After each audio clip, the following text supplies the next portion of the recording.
A new study finds that screen time at a young age could lead to sensory challenges down the road. The research from Drexel University shows children exposed to greater TV viewing by their second birthday were more likely to develop atypical behaviors like sensation seeking, sensation avoiding, and slower responses by just 33 months old. Pediatrician Dr. Theresa Horton joins us today, and you're the one who brought this to our attention. Tell us more about this study and what these findings mean. Well, we've known for a very long time that screen time does cause problems in children with language, so it's very interesting to see this one come out. What they looked at is screen time in children under 12 months and then again at 18 months and 24 months, and then what their behavior looked like even up to almost 3 years of age.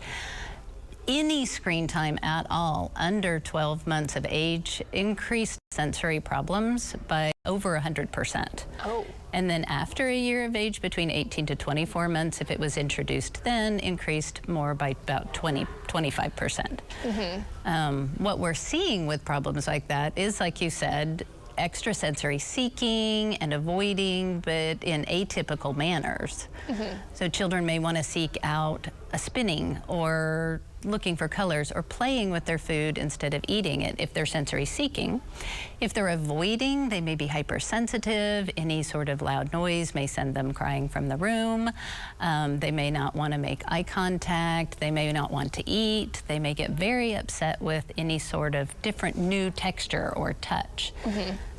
So if we start to notice these changes in our child after they've been watching a TV show for entertainment, you know, it's kind of nice to turn it on at times and have a moment, but leading to too much of it, can this be course corrected? Is there anything, like, once you notice these issues, should parents speak to their pediatrician? I do highly recommend, if you're seeing anything like this, that you do speak to your pediatrician. Things can always be improved later.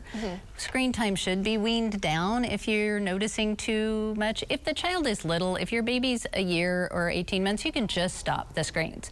But when they get older, it's a little harder to do that. Yes, it is. So you would want to start limiting, decreasing the amount of time, making it maybe a strict schedule, and providing them many other opportunities of different types of activities is so good for their brains to have all sorts of different sensory toys and simple things, playing with boxes and spoons and blocks and playing outside. So much better.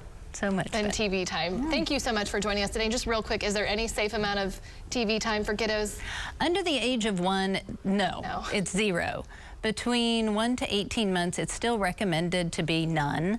18 months, less and up to 5, less than an hour a day, and preferably with parents talking to them and interacting with them and explaining things. Well, thank you so much for joining us today, bringing very helpful information to all the parents out there wondering about screen time and our kiddos.